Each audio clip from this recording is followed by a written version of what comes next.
Hoy vamos a hablar del misticismo en la religión, un concepto que, para muchos, no suele estar asociado el uno con el otro.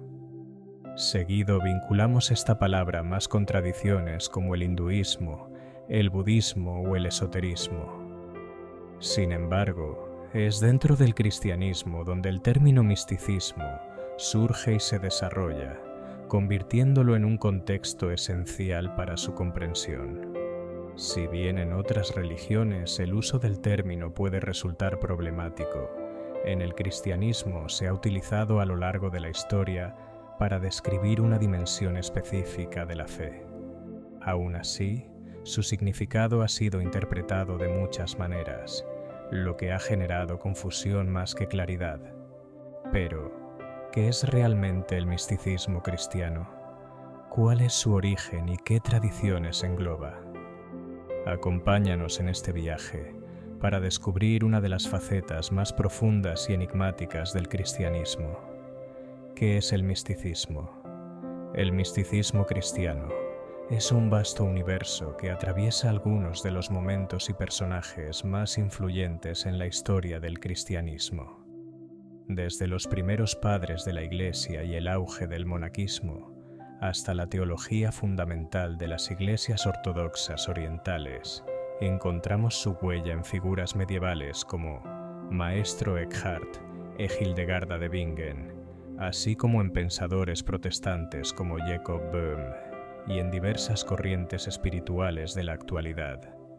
Antes de profundizar, vale la pena preguntarnos, ¿qué es realmente el misticismo y qué lo hace cristiano?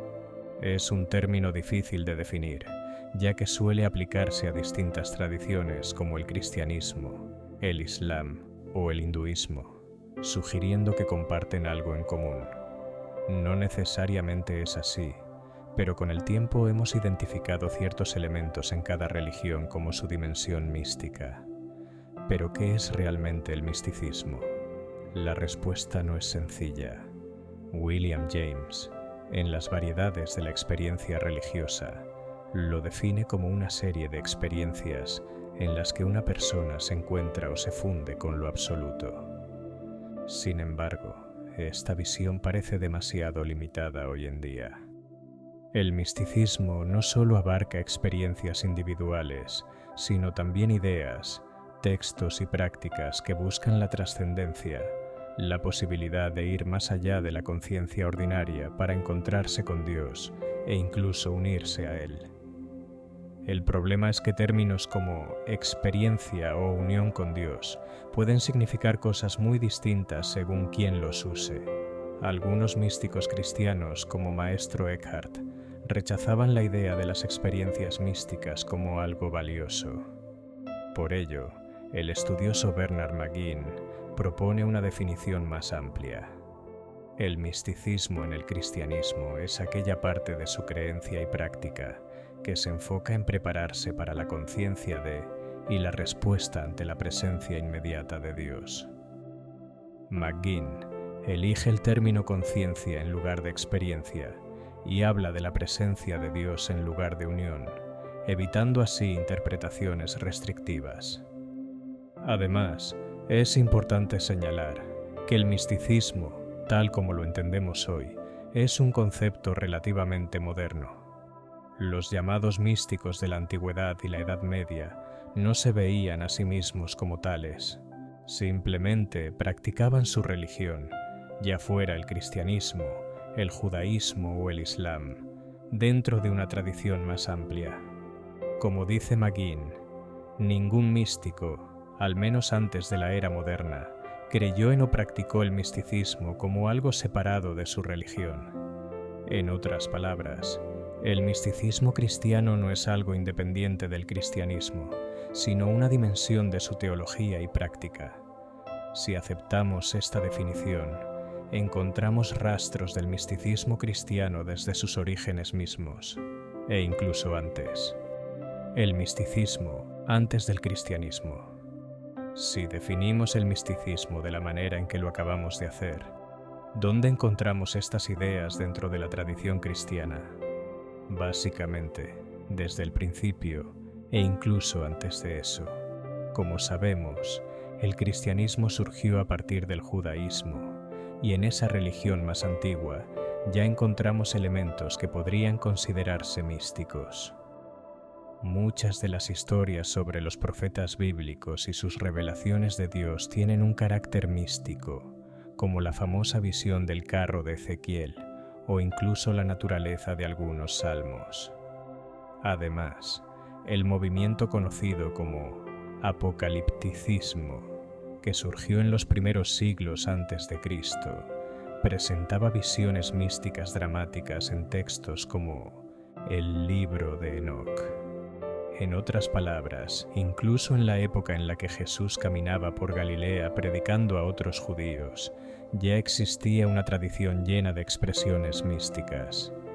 De alguna manera, la propia figura de Jesús y su misión, según el cristianismo, tienen una naturaleza mística. Dios se hace presente ante los seres humanos directamente a través de Jesús. Literalmente camina sobre la tierra en forma humana. Sin embargo, es después de la muerte de Jesús cuando el movimiento que eventualmente se conocería como cristianismo comienza a desarrollarse mediante las generaciones posteriores de seguidores. Y desde los primeros escritos de los cristianos podemos encontrar rastros del misticismo del que estamos hablando. La visión de Pablo en el camino a Damasco ciertamente puede considerarse una experiencia mística, y con algunos de los primeros padres de la Iglesia, estas expresiones se hacen más evidentes. Esto es particularmente claro en figuras relativamente controvertidas como Orígenes y Clemente de Alejandría, cuya visión filosófica del cristianismo incluía descripciones coloridas y profundas sobre la relación entre Dios y el mundo.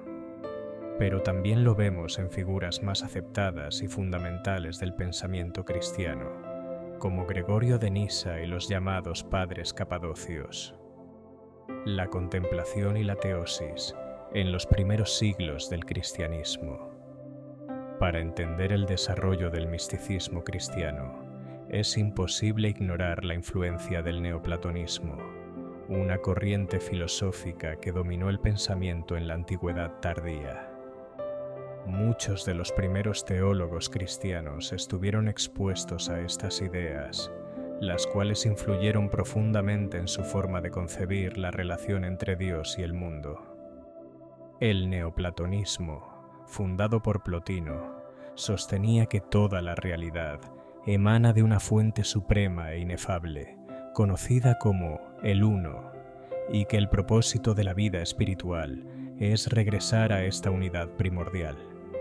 Dentro de este sistema, también se desarrolló la teología apofática, la cual afirma que la naturaleza última de Dios o de lo absoluto no puede ser comprendida ni expresada con palabras, ya que está más allá del alcance de la mente humana.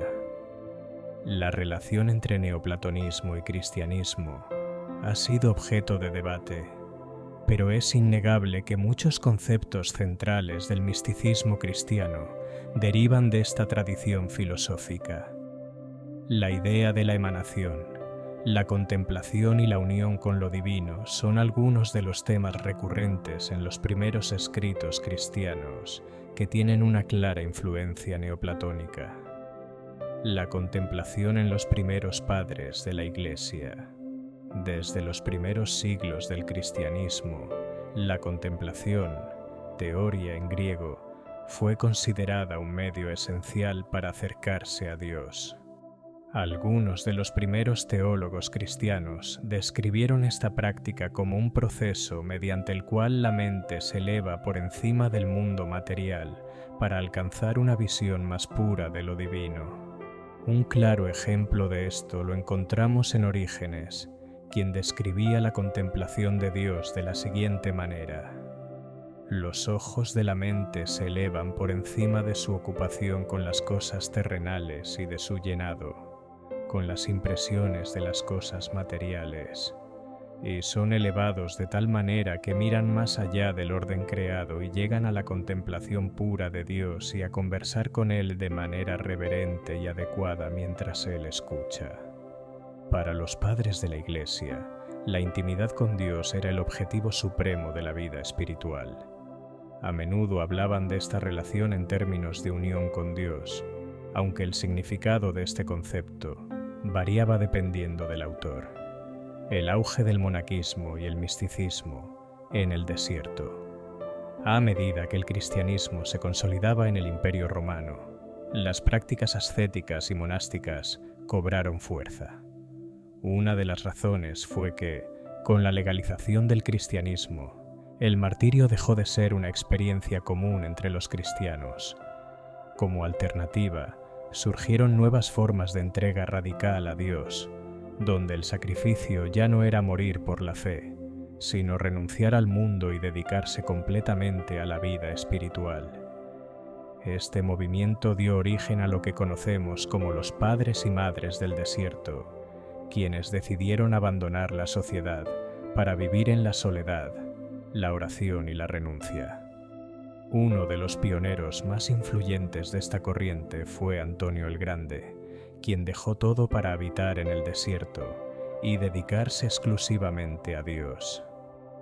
Su estilo de vida inspiró a muchos otros, y así el monaquismo cristiano comenzó a florecer en regiones como Egipto, Siria y Palestina. Aislados en la inmensidad del desierto, estos monjes experimentaban estados de profunda contemplación que los llevaban a encuentros místicos con Dios. Aunque con el tiempo el monaquismo se institucionalizó y se establecieron reglas para la vida en comunidad, estas primeras experiencias sentaron las bases del misticismo cristiano en los siglos posteriores. Cabe destacar que a lo largo de la historia, la mayoría de los grandes místicos cristianos estuvieron relacionados con el monaquismo. En los monasterios, lejos de las distracciones del mundo, los monjes podían dedicarse por completo a la oración, la meditación y la contemplación, buscando alcanzar la plena conciencia de la presencia de Dios. Teosis, la divinización del ser humano. En este contexto místico monástico surge un concepto central en la espiritualidad cristiana oriental, la teosis, que significa literalmente divinización o convertirse en Dios. Este término expresa la idea de que el propósito final de la vida espiritual es la transformación del ser humano a imagen y semejanza de Dios. Esta idea se resume en una famosa frase atribuida tanto a Atanasio de Alejandría como a Gregorio de Nacianzo: Dios se hizo hombre para que nosotros podamos llegar a ser Dios. A través de Cristo, la humanidad tiene la posibilidad de participar en la vida divina. Sin embargo, esta afirmación no debe interpretarse de forma literal. El cristianismo es una religión monoteísta que establece una clara distinción entre Dios y la creación. Cuando los teólogos hablan de teosis, no sugieren que los humanos puedan convertirse en dioses autónomos, sino que pueden participar en la naturaleza divina de manera transformadora. Dependiendo del autor, la unión con Dios se entiende de diferentes maneras, pero en términos generales, implica una profunda comunión con la divinidad y un proceso de purificación y transformación del alma. Desde sus primeras manifestaciones, el cristianismo ha estado vinculado a la contemplación y al deseo de unión con Dios. Influenciado por el neoplatonismo, el pensamiento de los primeros teólogos cristianos incorporó ideas sobre la trascendencia, la teología apofática y la emanación. El desarrollo del monaquismo proporcionó el entorno ideal para que estas ideas evolucionaran y dieran lugar a experiencias místicas más profundas.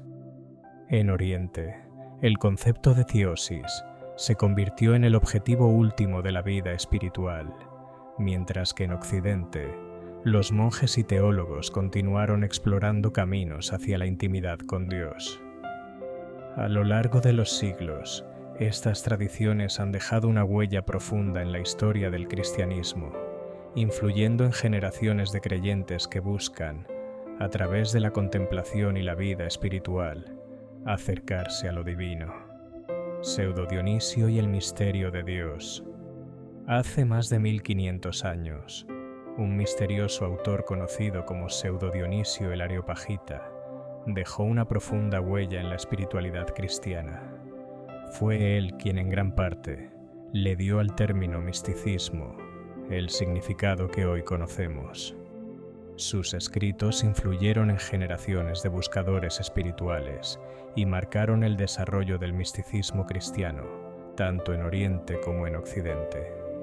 Uno de sus textos más importantes, Teología Mística, explora una idea que puede parecer extraña a primera vista. Dios es inalcanzable para la mente humana. No podemos describirlo ni comprenderlo con palabras, porque su naturaleza está más allá de todo lo que conocemos.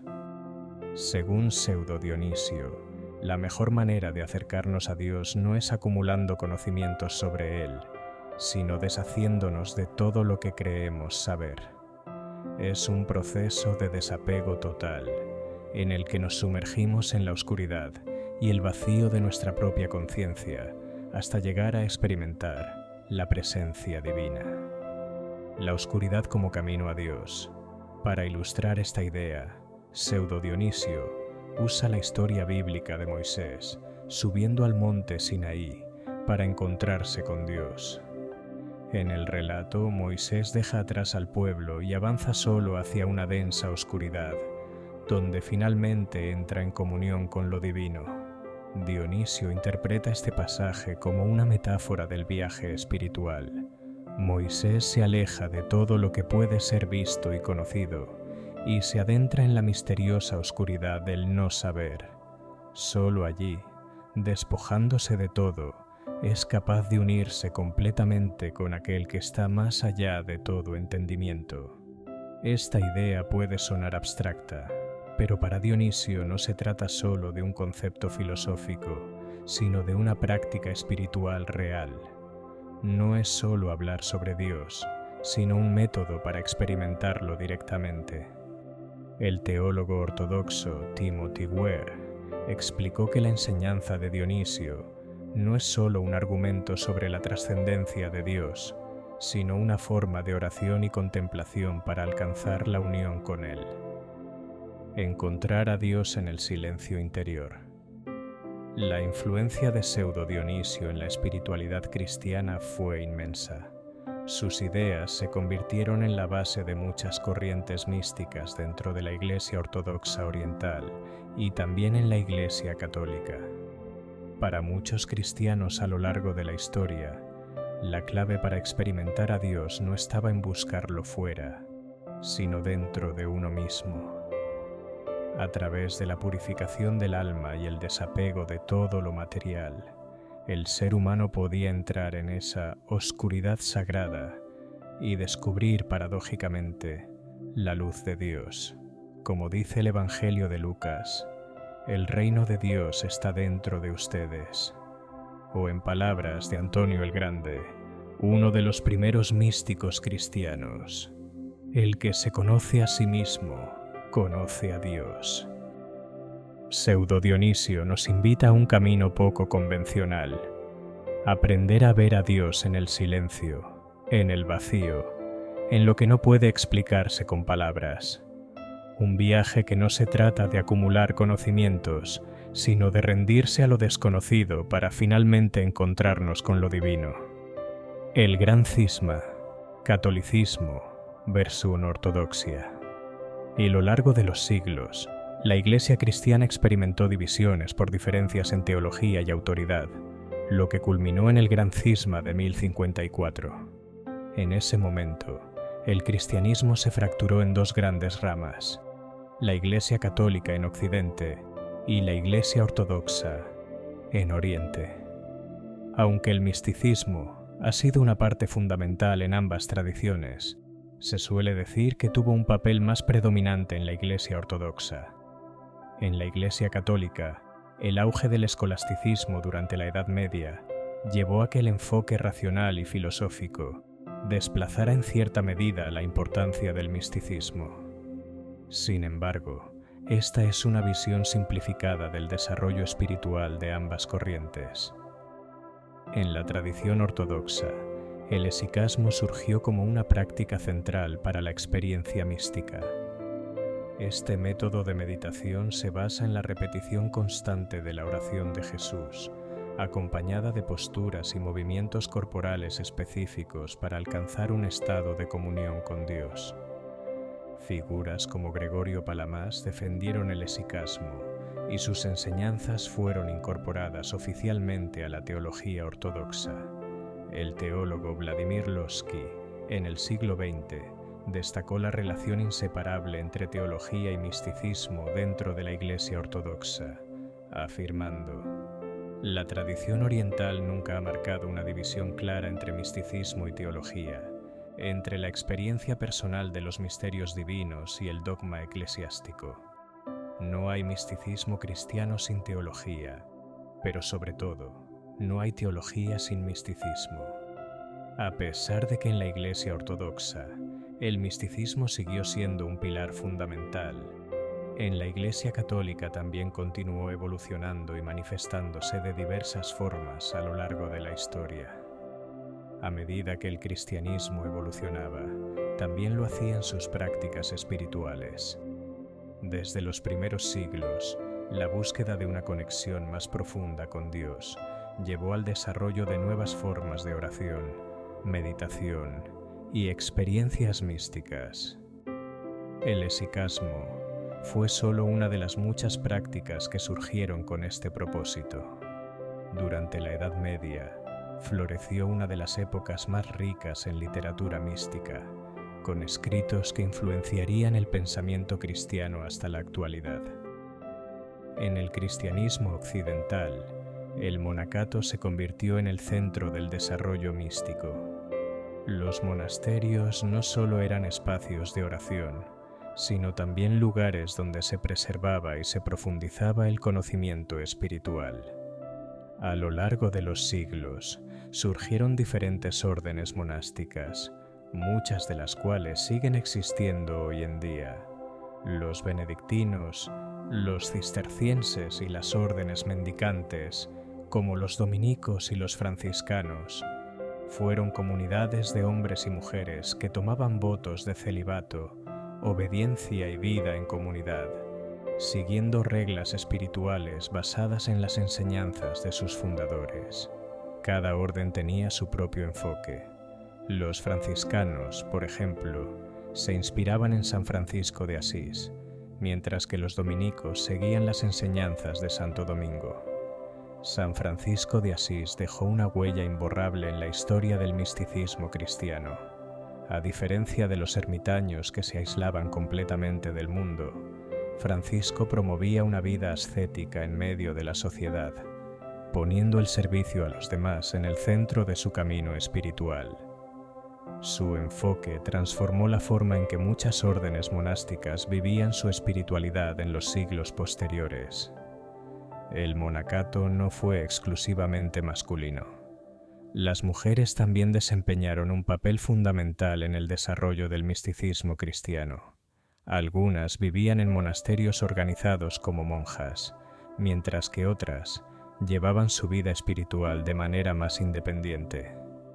Hildegarda de Bingen, mística, compositora y visionaria. Una de las figuras más extraordinarias del misticismo medieval fue Hildegarda de Bingen. Monja benedictina y una auténtica polímata del siglo XII, Hildegarda dejó su huella en múltiples campos del conocimiento. No solo fundó monasterios, sino que escribió importantes obras teológicas y dejó registro de sus visiones místicas, plasmándolas en textos como el Scivias. Su creatividad no se limitó a la religión. Fue compositora de música sagrada, produciendo piezas que aún se interpretan en la actualidad. También creó impactantes ilustraciones de sus visiones y, como si fuera poco, llegó a inventar su propio lenguaje. Hildegarda de Bingen fue una figura excepcional, cuya influencia trascendió el ámbito religioso y dejó un legado en la teología, la música, el arte y la espiritualidad.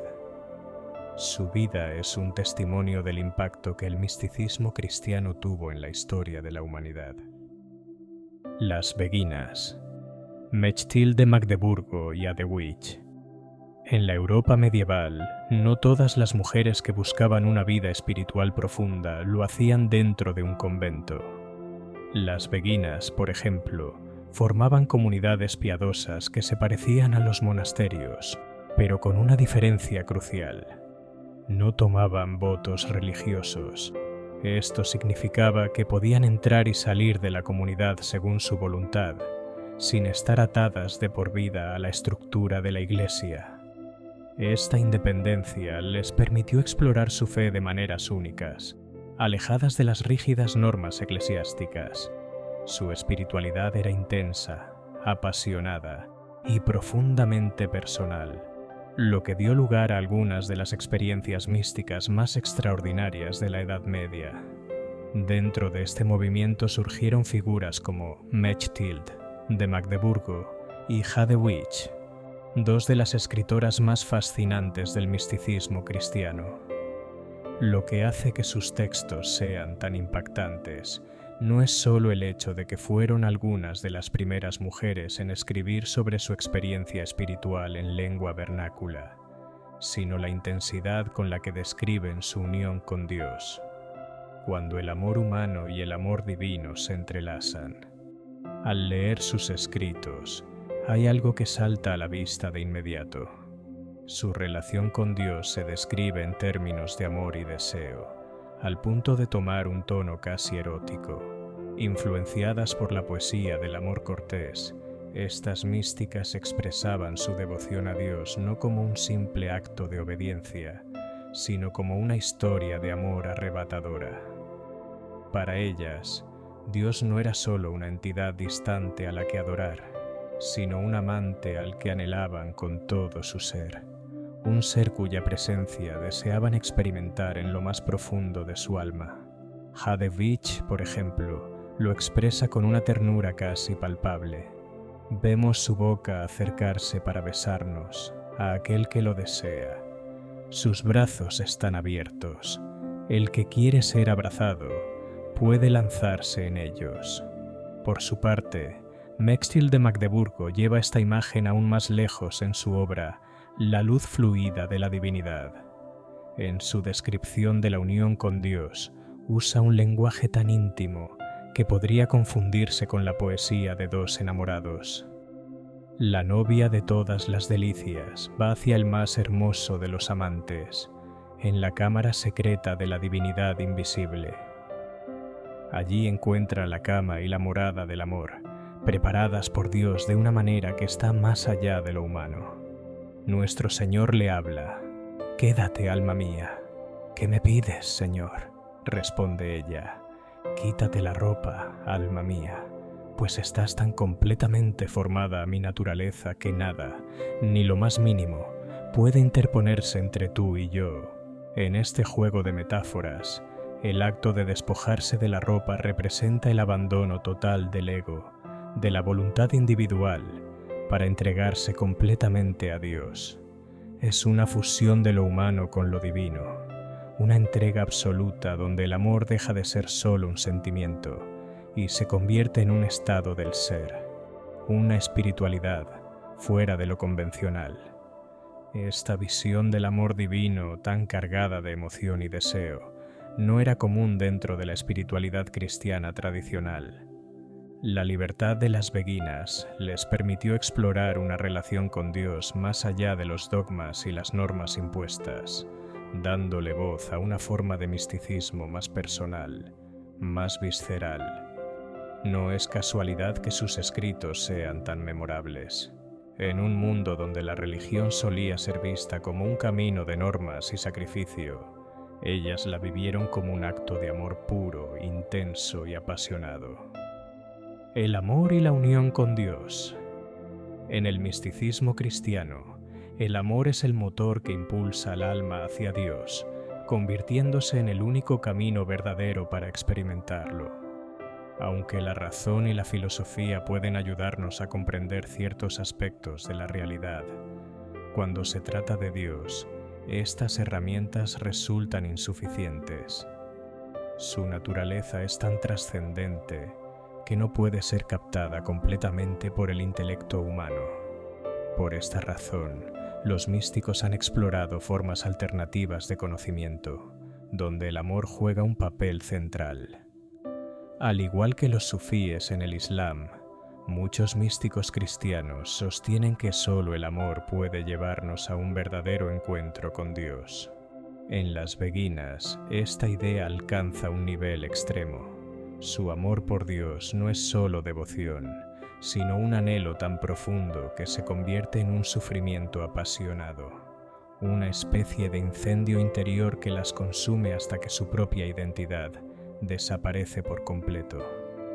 En este estado, solo Dios permanece, marcando la culminación de la unión mística, uniomística. Mettil de Magdeburgo lo describe con una intensidad similar a la de Maestro Eckhart. Nadie puede recibir este saludo si no ha trascendido a sí mismo y se ha convertido en nada. En este saludo, quiero morir viviendo. Hadewich, por su parte, lo expresa de manera aún más radical. Perecí en el paso hacia mi amado, de modo que me derretí completamente en él, y ya no quedaba nada de mí. Para estas místicas, la unión con Dios no es una idea abstracta, sino una experiencia total de pérdida del yo en lo divino, donde el amor se convierte en el vínculo más poderoso entre lo humano y lo sagrado. Margarita Porete y el espejo de las almas simples. Margarita Porete, una mística francesa del siglo XIII, exploró la relación entre el amor divino y la razón en su obra El espejo de las almas simples. En este libro presenta un diálogo entre tres personajes simbólicos: el alma, que representa a la persona en su búsqueda de Dios; el amor, que encarna la sabiduría mística; y la razón, que constantemente cuestiona y critica las afirmaciones del amor. La razón no solo representa el pensamiento racional y sus límites, sino también a los teólogos y autoridades eclesiásticas que veían con escepticismo las enseñanzas de Margarita. La aniquilación del alma en Dios. La idea central de su obra es la total fusión del alma con Dios, hasta el punto de que la identidad individual desaparece por completo. Para ella, el alma debe rendirse por completo y dejar de lado su propia voluntad, permitiendo que solo la voluntad de Dios permanezca. Lo expresa de manera radical cuando escribe: el alma no tiene voluntad en absoluto, porque todo lo que ella desea es aquello que Dios quiere que desee.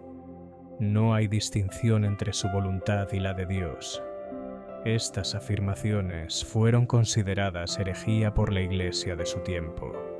Margarita fue arrestada y en 1310 condenada a morir en la hoguera en París. Sin embargo, su legado no desapareció. El espejo de las almas simples siguió circulando de manera clandestina y posiblemente influenció a místicos posteriores como Maestro Eckhart, cuyas ideas también exploraban la entrega total del yo para alcanzar la unión con Dios. A lo largo de la historia del misticismo cristiano, tanto hombres como mujeres han explorado la unión con Dios a través del amor divino. Dos figuras influyentes en este camino fueron Bernardo de Claraval en Occidente y Simeón el Nuevo Teólogo en la Iglesia Ortodoxa Oriental. Bernardo de Claraval. El amor como camino a Dios.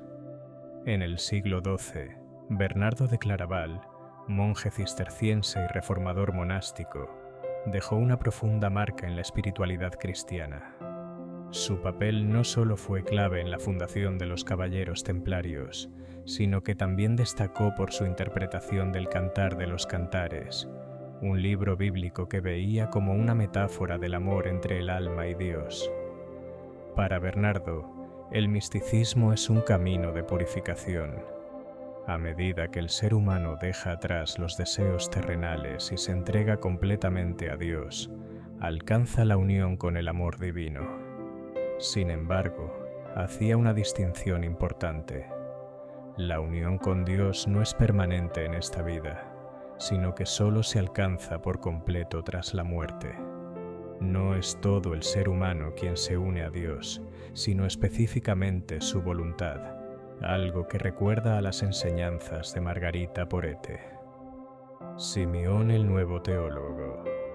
La luz de Dios en el interior. Mientras tanto, en la tradición ortodoxa oriental, Simeón el Nuevo Teólogo, siglo X-siglo XI, enfatizaba la teosis o divinización como el propósito último de la vida espiritual. A diferencia de Bernardo, él creía que esta unión con Dios no era solo algo reservado para el más allá, sino que podía experimentarse en la vida presente. Simeón describió esta experiencia a través de visiones de luz.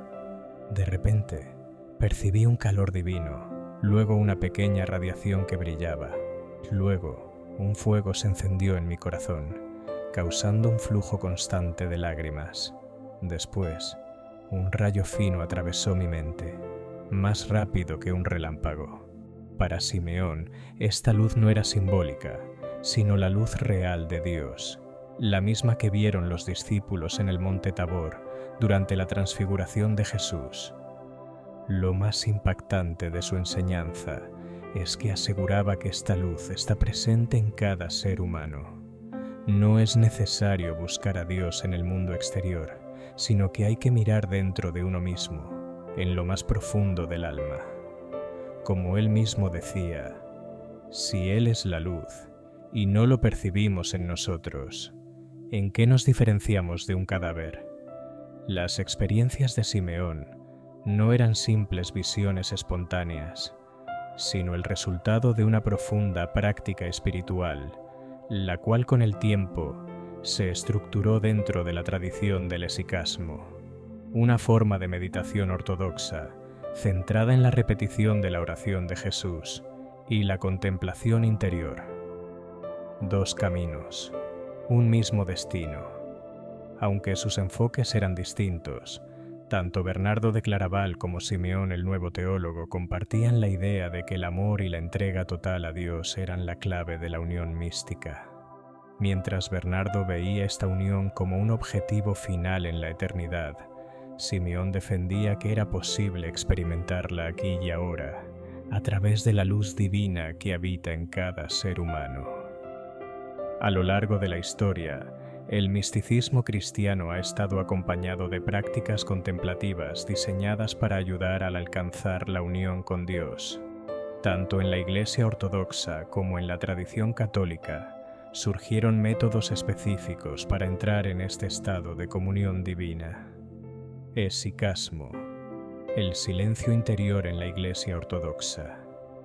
En la tradición ortodoxa, la práctica mística más conocida es el esicasmo, un método de oración y meditación basado en la repetición constante de la oración de Jesús. Señor Jesucristo, Hijo de Dios, ten piedad de mí. Acompañada de posturas físicas y técnicas de respiración, esta oración busca silenciar la mente y alejarla de distracciones externas, permitiendo que el alma se sumerja en la presencia de Dios. Inspirado en la teología apofática de Pseudo Dionisio, el esicasmo plantea un viaje hacia la oscuridad divina, donde paradójicamente se experimenta la luz de Dios. Este enfoque parte de la creencia de que el ser humano ha sido creado a imagen de Dios, por lo que su presencia no debe buscarse en el exterior, sino en el interior del propio corazón. Como lo expresó Timothy Ware, cada uno de nosotros es una teología viviente, y porque somos imagen de Dios, podemos encontrarlo al mirar dentro de nuestro propio corazón. La controversia esicasta y Gregorio Palamas. En el siglo XIV, el esicasmo generó un fuerte debate dentro de la Iglesia ortodoxa, conocido como la controversia esicasta. Algunos teólogos acusaban a los esicastas de afirmar que veían a Dios, lo cual contradecía la idea de que la esencia divina es inaccesible para los humanos. El gran defensor del esicasmo fue Gregorio Palamas, quien estableció una distinción clave entre la esencia de Dios, incognoscible e inaccesible, y sus energías divinas, que sí pueden experimentarse. Según Palamas, la luz que los místicos percibían no era una ilusión ni un fenómeno creado, sino la misma luz que iluminó a Jesús en el monte Tabor. Él lo expresó de manera poética. Toda la creación es una zarza ardiente gigantesca, impregnada pero no consumida por el fuego inefable y maravilloso de las energías de Dios. Sus enseñanzas fueron adoptadas como doctrina oficial de la Iglesia Ortodoxa y siguen siendo una parte fundamental de su teología hasta el día de hoy. La nube del no saber, el camino contemplativo en Occidente. Mientras en Oriente el esicasmo florecía, en la tradición católica occidental también surgieron prácticas similares.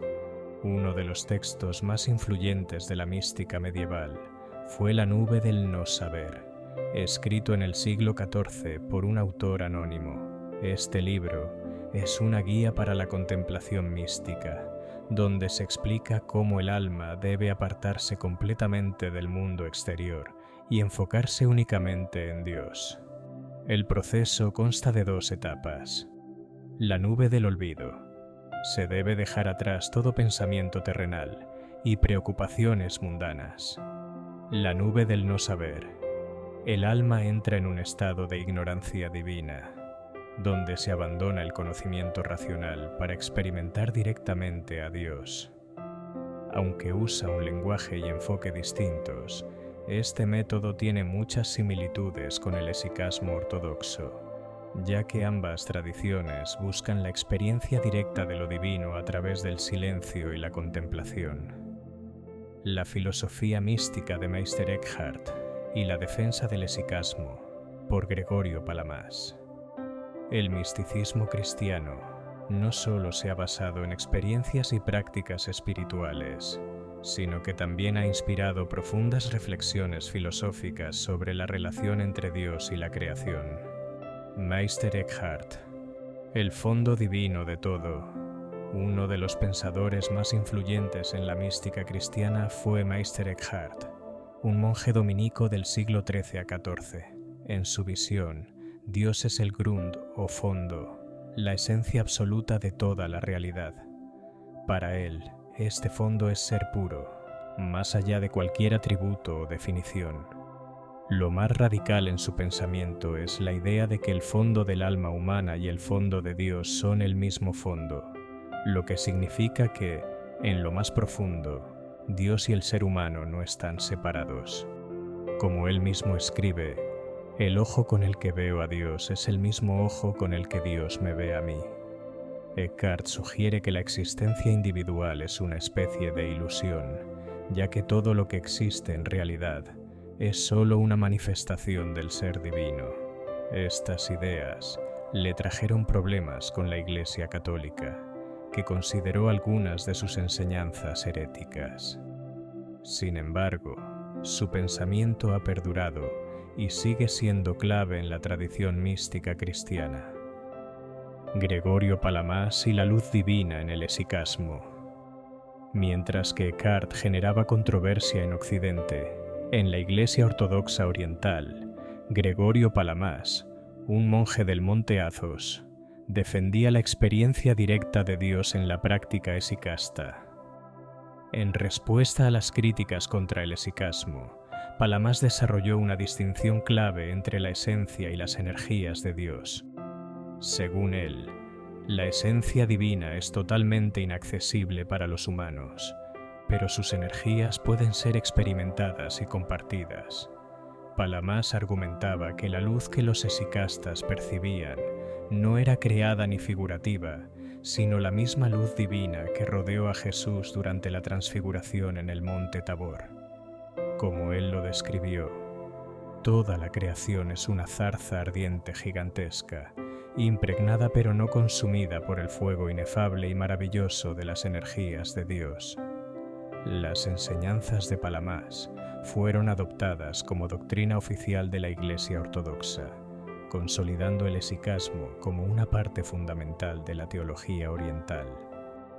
Los últimos grandes místicos, desde el siglo XIV en adelante, el misticismo cristiano siguió evolucionando con figuras clave tanto en Oriente como en Occidente. En este período encontramos a algunos de los místicos más influyentes, cuyos escritos y enseñanzas han perdurado hasta la actualidad. Uno de los más conocidos es San Juan de la Cruz, quien en su obra La noche oscura del alma describe el proceso de purificación espiritual, donde el alma atraviesa momentos de oscuridad y sufrimiento antes de alcanzar la unión con Dios. Junto a él, Santa Teresa de Ávila reformó la espiritualidad carmelita y dejó una de las descripciones más detalladas del camino místico en el castillo interior. En este libro, compara el alma con un castillo lleno de moradas, a través de las cuales el alma avanza hasta alcanzar la intimidad divina. Otra figura destacada es Juliana de Norwich, una mística inglesa que relató sus visiones en Revelaciones del amor divino, ofreciendo una imagen profundamente amorosa de Dios y su relación con la humanidad. Nicolás de Cusa y la paradoja divina. Entre los pensadores más intrigantes de este período se encuentra Nicolás de Cusa, quien desarrolló una teología mística basada en el concepto de docta ignorancia. Para él, el verdadero conocimiento de Dios proviene del reconocimiento de que Dios es inalcanzable para la mente humana. Expresa esta idea con una frase impactante: «Oh Señor, cuando me miras con un ojo de gracia, ¿qué es tu visión sino tu ser visto por mí? Nadie puede verte, excepto en la medida en que tú permitas ser visto». Al igual que Meister Eckhart, Nicolás de Cusa emplea un lenguaje místico lleno de paradojas, desafiando la lógica común para describir la naturaleza divina. Sus escritos pueden parecer enigmáticos, como cuando intenta explicar que Dios no es otro, sino la totalidad en sí misma. No otro no es otro, ni es otro que cualquier otro, ni es un otro en otro, sino que simplemente es lo que es. Si esto suena confuso, no eres el único. Nicolás de Cusa utilizaba el lenguaje para romper los límites de la razón y llevarnos más allá de lo que podemos comprender, algo muy característico de la mística cristiana tardía. Existe el misticismo protestante. A menudo se dice que la Reforma protestante eliminó el misticismo cristiano, ya que figuras como Martín Lutero y Juan Calvino rechazaron muchas tradiciones católicas, incluido el monasticismo, donde históricamente se desarrolló el misticismo. Sin embargo, esto no significa que el misticismo haya desaparecido del protestantismo. Lutero, por ejemplo, leía y admiraba a algunos místicos medievales, aunque también los criticaba. Si bien los reformadores enfatizaron la fe sobre las prácticas ascéticas y contemplativas, el misticismo tomó nuevas formas dentro del protestantismo. Surgieron movimientos como el pietismo alemán, que valoraba la experiencia personal de Dios, y los cuáqueros, que hablaban de la luz interior. También destacó Jacob Böhme, un místico del siglo XVII que describió la chispa divina dentro del alma humana. Incluso en el pentecostalismo moderno se pueden encontrar expresiones místicas en experiencias carismáticas como el hablar en lenguas. Si tomamos la definición de Bernard McGinn, que describe el misticismo como la preparación y respuesta a la presencia de Dios, podemos decir que sigue existiendo dentro del protestantismo. Lo que sí se perdió en gran medida fue la idea de la unión con Dios en su forma más radical, pues los reformadores rechazaron la noción de aniquilación del yo, considerándola peligrosa y cercana al panteísmo. El misticismo cristiano en la actualidad. Hoy en día, el misticismo cristiano sigue siendo una fuente de inspiración para muchas personas, dentro y fuera de los círculos religiosos.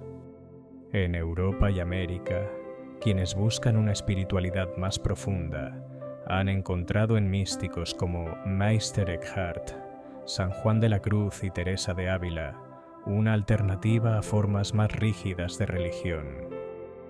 En la tradición ortodoxa, el hesicasmo y la oración interior siguen siendo prácticas fundamentales.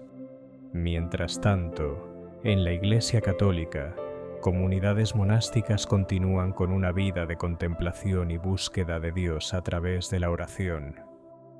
El creciente interés en la espiritualidad moderna también ha llevado a muchas personas a explorar el misticismo cristiano, a menudo como una forma de conexión más directa con lo divino, en contraste con las instituciones religiosas tradicionales.